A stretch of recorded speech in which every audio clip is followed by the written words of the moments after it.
Rapat Forkopimda tingkat Provinsi Gorontalo yang diperluas membahas tentang laporan pelaksanaan Progress Report program vaksinasi COVID-19 di seluruh wilayah kabupaten kota.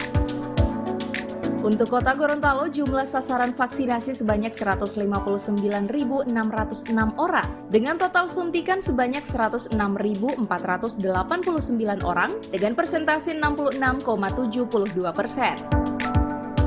Langkah strategis yang dilakukan pemerintah Kota Gorontalo dalam program vaksinasi ini yang melibatkan seluruh stakeholder dan Forkopimda melakukan sosialisasi yang lebih intens kepada masyarakat, mendorong peran serta masyarakat untuk mensukseskan gerakan vaksinasi merdeka melalui tempat vaksinasi serentak TVS, mewajibkan seluruh PNS dan TPKD melakukan vaksinasi serta kerjasama dengan TNI Polri untuk memenuhi ketersediaan tenaga medis dan vaksinator. Upaya yang dilakukan pemerintah Kota Gorontalo dalam program vaksinasi mendapat apresiasi positif dari pemerintah Provinsi Gorontalo karena gencar menggelar vaksinasi di setiap kelurahan sebagai upaya percepatan penanganan pandemi COVID-19. Dan alhamdulillah dari berdasarkan laporan provinsi dari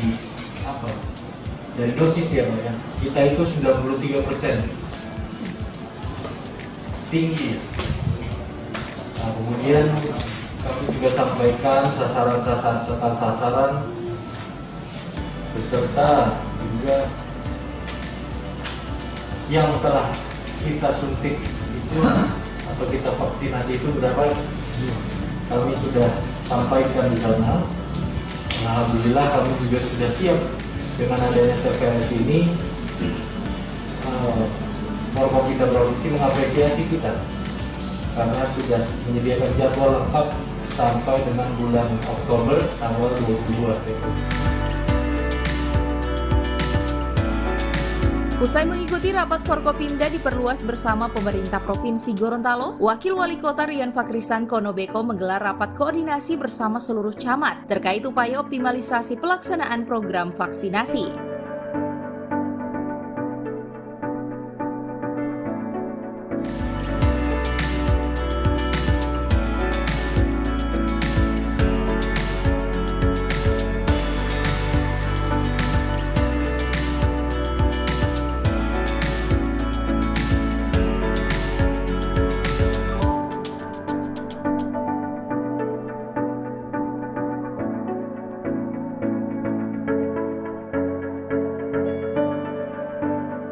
Tim Liputan Advertorial Mimosa TV.